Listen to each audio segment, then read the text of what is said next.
जब मैं अपने कमरे में दाखिल हुआ तो मुझे ऐसा झटका लगा कि मेरे कदम खुद ब खुदा अपनी दुल्हन के कमरे में जाने से पहले मैं अपने दोस्तों के साथ बैठा था। वह अजीब अजीब बातें कर रहे थे।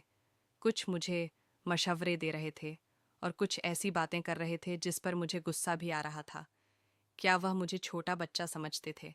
एक ने कहा कि तूने पसंद की शादी तो कर ली है, पर मुझसे पूछ, तूने बहुत बुरा किया, क्योंकि अब तुझे सारी जिंदगी अपनी पत्नी के नखरे उठाने पड़ेंगे। ये पसंद से आई हुई पत्नियां जो है ना, इंसान को बड़ा परेशान कर देती हैं। यही अगर अरेंज मैरिज वाली होती तो इतना मामला नहीं होता। दूसरा कहने लगा कि आजकल सब लड़कियां ऐसी हैं, चाहे अरेंज मैरिज हो या लव मैरिज, आदमी को जलील ही करती है, लेकिन अगर आदमी में दम हो तो फिर उसको कोई भी परेशान नहीं कर सकता।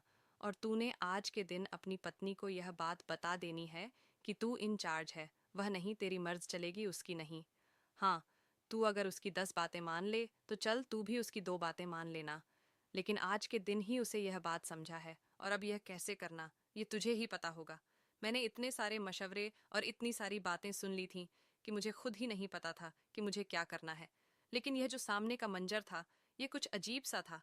वह जमीन पर झुककर न जाने क्या कर रही थी। जैसे ही मैंने उसे पुकारा, मैंने कहा कि निमरा क्या बात है, तो वह कहने लगी कि आप बाहर जाएं, मुझे दुल्हन की तरह बैठने दें। वह जिस तरह से बोली थी, मैं हैरान रह गया। मैंने कहा कि तुम्हारी आवाज़ को क्या हुआ? तो उसने कहा कि मेरे गले में कोई चीज़ फंस गई थी, आप ज़रा बाहर जाएं।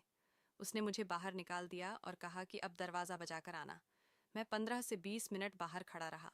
यह वही लड़की थी जिससे मैंने मोहब्बत की शादी की थी, लेकिन यह मुझे इस लहंगे में कुछ मोटी मोटी सी क्यों लग रही थी? कुछ मोटी नहीं, बहुत ज़्यादा मोटी लग रही थी, जबकि यह तो दुबली पतली सी थी, और मुझे मोटी लड़कियां अच्छी भी नहीं लगती थीं।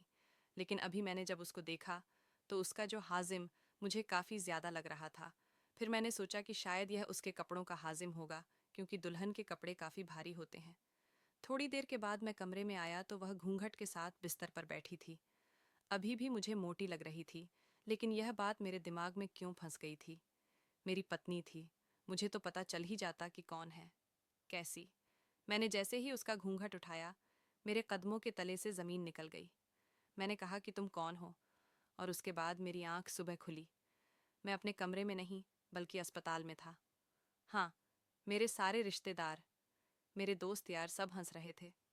वह कह रहे थे कि शादी की सुबह तो लड़कियां अस्पताल जाती हैं, यह पहला दूल्हा है जो खुद ही अस्पताल पहुंच गया। मेरी इतनी बेइज्जती हो रही थी कि मैं क्या बताऊं। वैसे तो सब लोग मजाक ही कर रहे थे, लेकिन फिर भी मेरे बारे में यह बात हो रही थी। मैं घर में अकेला रहता था। मेरा इस दुनिया में कोई भी अपना नहीं था। रिश्तेदार थे, लेकिन अपने नहीं थे। फैमिली नहीं थी। माँ बाप इस दुनिया में नहीं थे, और रिश्तेदारों में भी ज़्यादातर दोस्त थे।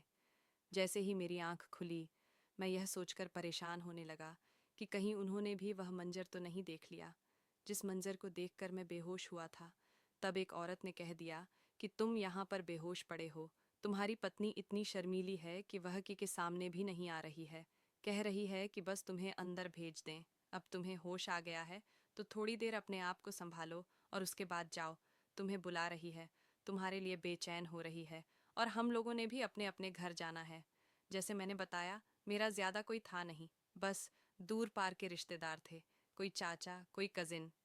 इसलिए मैं रिसेप्शन भी नहीं कर रहा था। मैंने सोचा था कि 152 दिन बाद सबको बुलाकर वली की छोटी सी दावत कर दूं। वह जितनी मेरी हैसियत हुई, उतनी वह लोग मुझसे मिल मिला कर चले गए। और एक आंटी ने मुझे बताया कि सारा कुछ मैंने बना दिया है। खाना वगैरह भी अब तुम्हारी दुल्हन ही संभालेगी, क्योंकि वह तो तुम्हारी मोहब्बत से लाई हुई दुल्हन है ना। इसलिए अब उसे पता होना चाहिए कि घर अकेला है। अकेला घर हो तो फायदे तो होते हैं, पर 2-4 नुकसान भी होते हैं। खैर, वह समझ जाएगी। जब वह आंटी जाने लगी तो मैंने कहा कि आपने मेरी दुल्हन को देखा? वह कहने लगी कि हाँ, जब उसके घर गए थे तब देखा था ना, बहुत प्यारी और खूबसूरत लड़की है। क्यों, तुम्हें क्या हो गया? मैंने कहा कि नहीं आंटी, जब विदाई हो रही थी तो आप कहाँ थी? उसने कहा कि मैं वहीं पर थी। हमने उनको कहा कि विदाई दे दें। उन्होंने लड़की को घूंघट करवाया और कमरे से बाहर निकाला, और उसके बाद गाड़ी में बिठा दिया। और तुम्हें तो पता है सब कुछ ज़्यादा धूमधाम से नहीं हुआ, सादगी से ही हुआ है। इसलिए रुखसती के वक्त कोई रस्म नहीं हुई, बस सीधे आकर गाड़ी में बिठा दिया था। मैंने कहा कि हाँ, यह तो मुझे याद है, लेकिन उन्होंने मेरी तरफ देखा और कहा कि बेटा परेशान लग रहे हो, कोई बात है तो मुझे बताओ। तुम्हारी माँ मेरी बहुत अच्छी दोस्त थी, अगर कोई परेशानी हुई तो मुझे फ़ोन करना, वह ज़्यादा दूर भी नहीं रहती थी। उनका नाम आंटी नज़मा था और मुझे लग रहा था कि मुझे वाकई मदद की ज़रूरत पड़ेगी। मैंने कहा कि जी, अगर मुझे कोई मदद की ज़रूरत हुई तो मैं आप ही को फ़ोन करूँगा। वह भी कहकर चली गई कि कोई परेशानी नहीं है, लेकिन परेशानी तो कमरे में बैठा था। क्योंकि जैसे ही मैंने अपनी पत्नी का घूंघट उठाया, वहां पर मेरी पत्नी थी ही नहीं। अब मैं यह सोचकर परेशान था कि मेरी पत्नी कहाँ थी, कमरे में कौन था। मैं अच्छी तरह से जानता था कि वह नेमी नहीं थी, इसलिए मैंने अपना फ़ोन निकाला और जल्दी जल्दी उसका नंबर मिलाने लगा। जैसे ही मैंने उसका नंबर मिलाया, घंटी तो जा रही थी, लेकिन वह फ़ोन नहीं उठा रही थी। मैंने उसको संदेश करने शुरू कर दिए कि कौन है वह, जिसको तुमने अपनी जगह पर बिठा दिया है। कहाँ हो तुम, किधर हो, बताओ मुझे। मैं परेशान हो रहा हूँ, मैं पागल हो जाऊँगा। मुझे कुछ तो बताओ, कुछ तो करो। लेकिन वह जवाब नहीं दे रही थी। पहले तो संदेश जा रहे थे, पर वह देख नहीं रही थी। अब तो संदेश भी नहीं जा रहे थे, मतलब कि वह ऑनलाइन हो गई थी। वह भी मेरी तरह ही थी। उसकी फैमिली में भी उसकी एक माँ ही थी और कुछ इधर उधर के रिश्तेदार थे। ज़्यादा अपने लोग नहीं थे, इसीलिए तो हम दोनों ने अपनी मर्जी से शादी कर ली, वरना यह समाज हमारे बीच में आकर खड़ा हो जाता। लेकिन वह थी काफ़ी अमीर। वह अपने बाप की दूसरी पत्नी की औलाद थी और उसका बाप एक रईस और अमीर आदमी था। लेकिन मुझे उसकी दौलत से कोई मतलब नहीं था, क्योंकि मेरे बाप ने भी मेरे लिए घर छोड़ा था और मैं भी पढ़ा लिखा था और इन्हीं दिनों मेरी बहुत अच्छी नौकरी भी लगी थी। बस सोच रहा था कि अपनी मर्जी की पत्नी ले आऊँगा और साथ मिलकर रहेंगे, मोहब्बत होगी, खुशियाँ होंगी। लेकिन यह क्या, शादी के वक्त मेरी पत्नी ही गायब हो गई। मेरे दोस्त का मुझे फ़ोन आया। यह मेरा दोस्त बाकियों से ज़्यादा अलग था। उसने कहा कि तेरे साथ पता नहीं क्या हुआ। मुझे जब कमरे से निकाला तो पसीने से शराब हो रहा था, जबकि तेरे कमरे में तो ऐसे ही लगा हुआ था। लगता है तेरे कमरे का ऐसे ही बंद हो गया था। अब देख, बाकी सब तो मजाक करके इधर उधर की हाँक के चले गए, लेकिन तू मुझे बताए कि तेरे साथ हुआ क्या था। तू कमरे से बेहोश होकर क्यों निकला? तूने तो हम सब दोस्तों की नाक कटवा दी। ऐसा तो कभी किसी के साथ नहीं हुआ। हाँ, ऐसा होता है कि कुछ लोग घबरा जाते हैं, उनकी नब्ज बैठ जाती हैं, लेकिन यह सब कुछ कमरे के अंदर ही होता है। तूने तो यह साबित कर दिया कि तू, पता नहीं अब मेरे मुंह से कुछ निकलेगा, मैं वह लफ्ज़ नहीं बोलना चाहता, लेकिन क्या हो गया था तुझे? तेरी तो पसंद की शादी थी ना? तूने क्या उनको पहली दफ़ा देखा था, जो तू इतना ज़्यादा कंफ्यूज हो गया? मैं अब इसको क्या बताता? मैंने सोचा कि जब तक मुझे खुद पता नहीं चलता कि मामलात क्या है, मैं किसी को क्या बता सकता हूँ। इसलिए मैंने उससे कहा कि अभी मैं बिज़ी हूँ। मैं कमरे में गया तो वह सामने बैठी थी। ये शुक्र था कि वह सबके सामने नहीं आई थी, वरना यह भांडा भी फूट जाता कि मेरी 20 साल की जवान, जहाँ दुल्हन की जगह एक 60 साल की खाला बुढ़ औरत यहाँ इस कमरे में आकर बैठी थी और मेरी पी पत्नी बनी बैठी थी, और तो और उसने लहंगा भी पहना हुआ था। मुझे तो उसको देखकर ही अजीब सा लग रहा था। मैंने कहा कि कौन है आप और यहाँ पर क्या कर रही हैं? नीमी कहाँ है? उसने कहा कि मैं ही हूँ तुम्हारी पत्नी। तुम्हारी शादी तो मुझसे हुई है।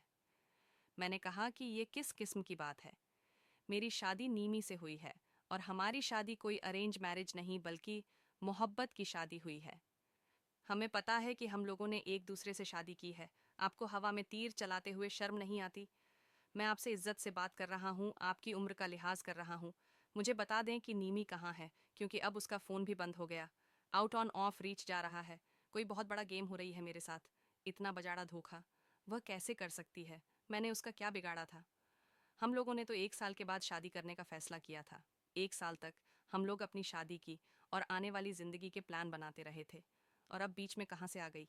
उसने कहा कि देखो, मेरा नाम मालती है। मैंने कहा, मुझे आपके नाम पते से कोई लेना देना नहीं है। मुझे यह बताएं कि मेरी पत्नी नीमी कहाँ है, जिसके साथ मेरा शादी हुआ है। उसने गहरी सांस ली और कहा, तुम्हारा शादी 207 में हुआ था भी मेरे साथ हुआ है, और मैं ही तुम्हारी पत्नी हूँ। अब तुम जानो और तुम्हारी जिंदगी जाने बार बार मुझसे एक ही सवाल करोगे तो इसका जवाब बदल नहीं जाएगा। इतना कहकर वह कमरे को साफ करने लगी और मैं हैरान रह गया। अब मैं क्या करता?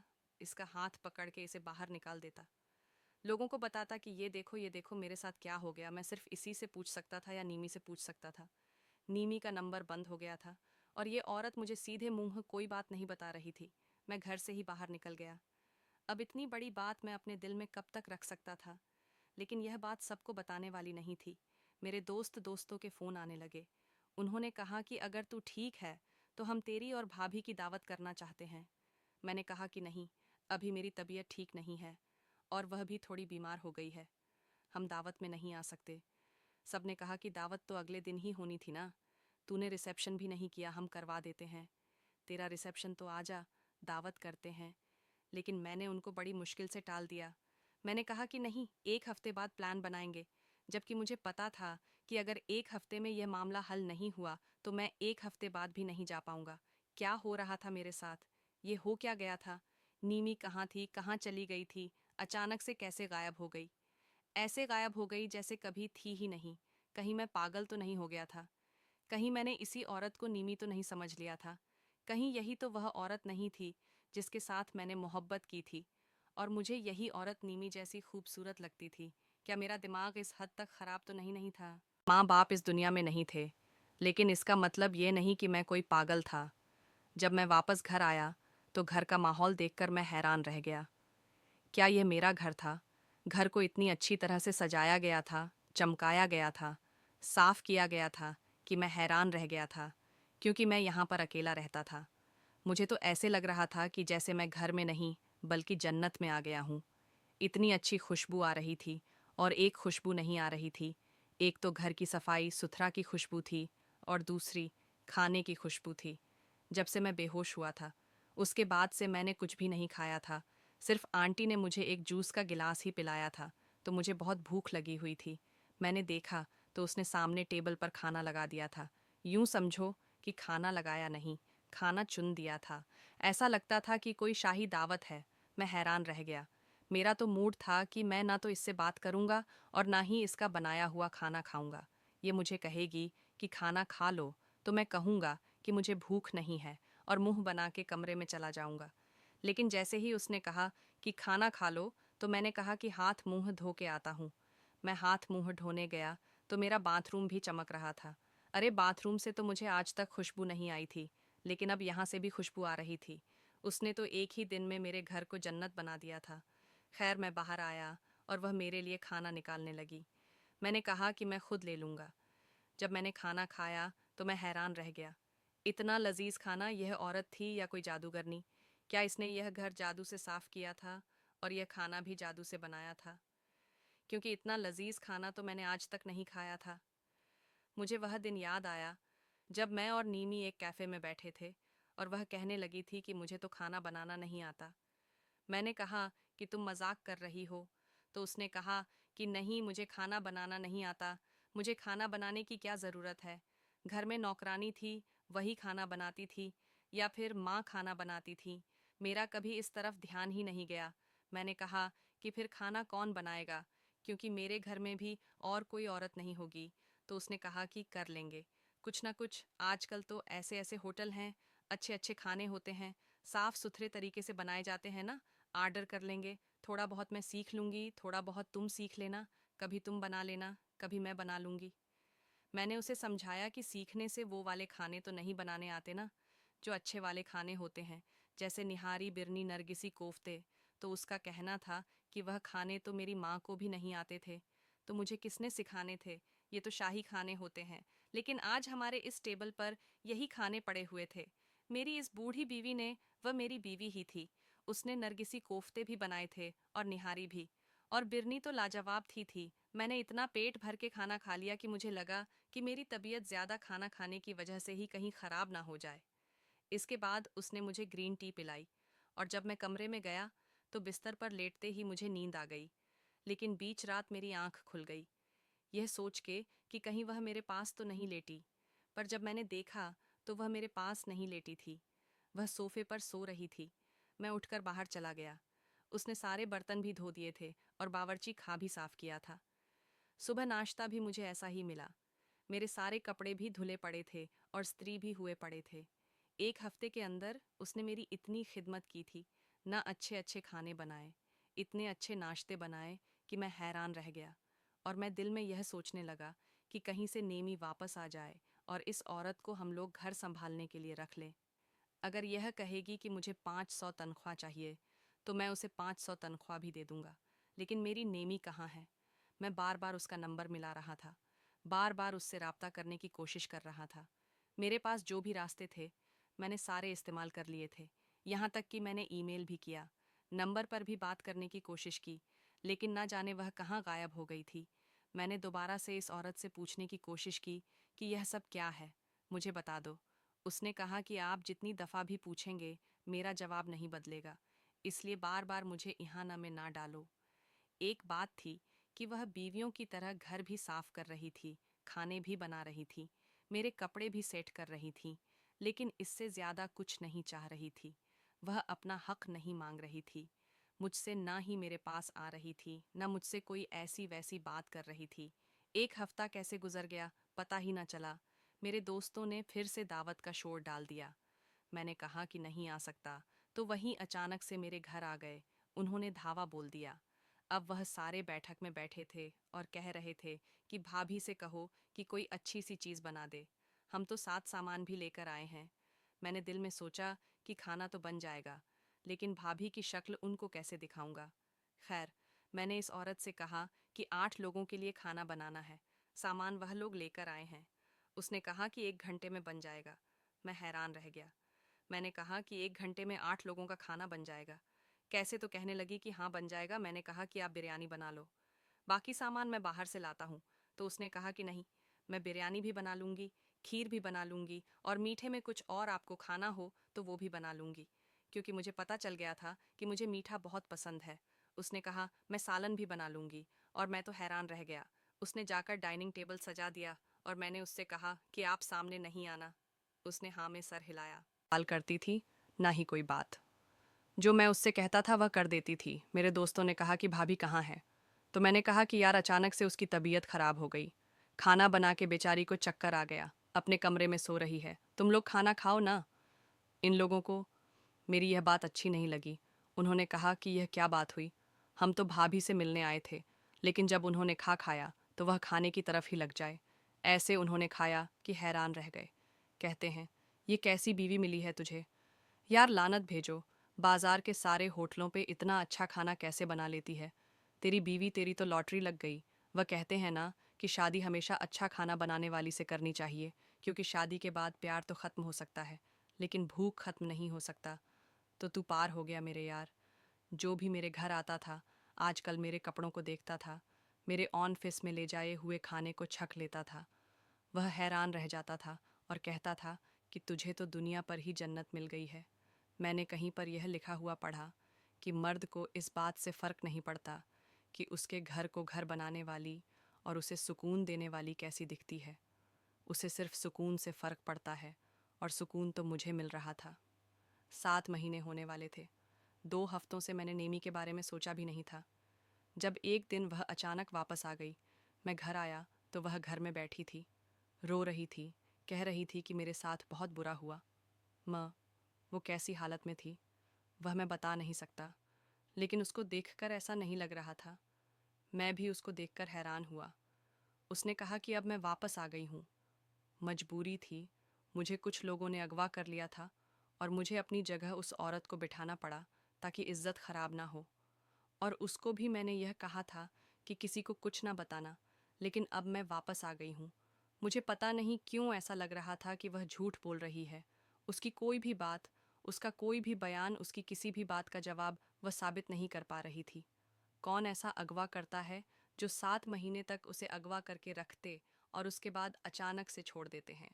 मैंने कहा कि तुम इतने दिनों से कहाँ पे थी? उसने मुझे कुछ नहीं कहा, तो मैंने कहा कि तुम ठीक हो? उसने कहा कि मैं बिल्कुल ठीक हूँ, जैसी गई थी वैसी ही वापस आई हूँ। किस किस्म की बातें कर रही थी। खैर, वो बूढ़ी मालती ने जाने की तैयारी कर ली।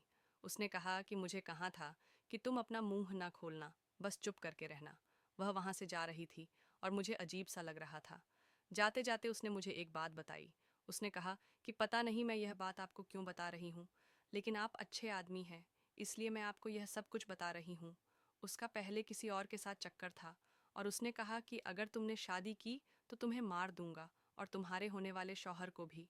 इसलिए उसने कहा था कि तुम 7 महीने मेरे साथ बाहर के मुल्क में गुजारो। जब मेरा दिल भर जाएगा तो मैं तुम्हें वापस भेज दूंगा। यह उसी के साथ बाहर के मुल्क चली गई थी और मुझे यहाँ बिठा के गई थी। अब उसका दिल भर गया तो उसने वापस भेज दिया। झूठ बोल रही है, यह अगवा नहीं हुई है। तो मैं हैरान ही रह गया। इसका मतलब कि नेमी ने मेरे साथ बहुत बड़ा जुल्म किया था। शादी तो मेरी नेमी के साथ ही हुई थी और वह उस लड़के के साथ 7 महीने हनीमून बना के वापस आ रही थी और अब कह रही थी कि मैं वापस आ गई हूँ। उसने अगले दिन से ही घर को इस तरह से हैंडल करना शुरू कर दिया जैसे यह उसका घर है। लेकिन उसने घर का वह हाल किया कि मैं हैरान रह गया। सारा घर गंदा पड़ा था। खाना उसे बनाना नहीं आता था। 2-3 दिन ही मैं उसे बर्दाश्त कर पाया।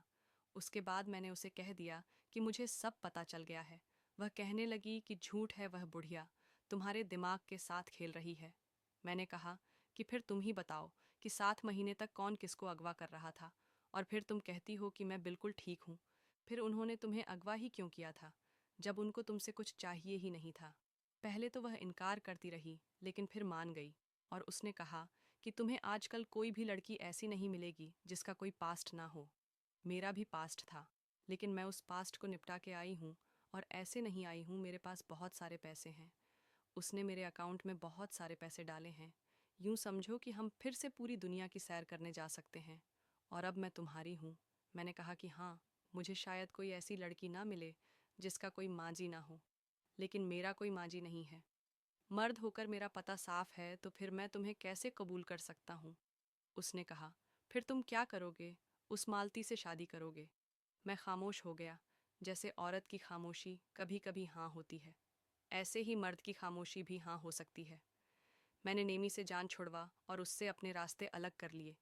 लेकिन अभी मुझे यह नहीं पता कि मैं मालती से शादी करूं या नहीं, क्योंकि वह घर को संभालने में बहुत अच्छी है। लेकिन एक औरत को हम सिर्फ घर संभालने के लिए तो नहीं लाते। अब मुझे आप लोगों की मशवरा की ज़रूरत है। आप लोग मुझे बताइए कि मैं क्या करूं। मुझे यह भी पता चला है कि वह औरत बड़ी मजबूर है। उसने यह सब कुछ पैसों के लिए किया था, क्योंकि उसका इस दुनिया में कोई भी नहीं है। और यहाँ से वह किसी के घर नहीं, बल्कि महिला आश्रम गई है, क्योंकि पहले भी वहीं रहती थी। नेमी उसे वहीं से पकड़ के लाई थी। अब तो वह भी उसकी मदद नहीं करेगी, क्योंकि उसने अपना मुंह खोल दिया। अब मुझे आप लोगों के मशवरा की सख्त ज़रूरत है। मुझे बताइए कि मैं इस औरत से शादी कर लूँ या फिर उसकी मदद करने के लिए कोई और कदम उठाऊं। अपना मशवरा मुझे जल्द से जल्द लिख कर भेज दीजिएगा। बताइए, ताकि मैं फैसला कर सकूं। दोस्तों, वीडियो कैसा लगा? कमेंट करके ज़रूर बताएं। वीडियो को लाइक और चैन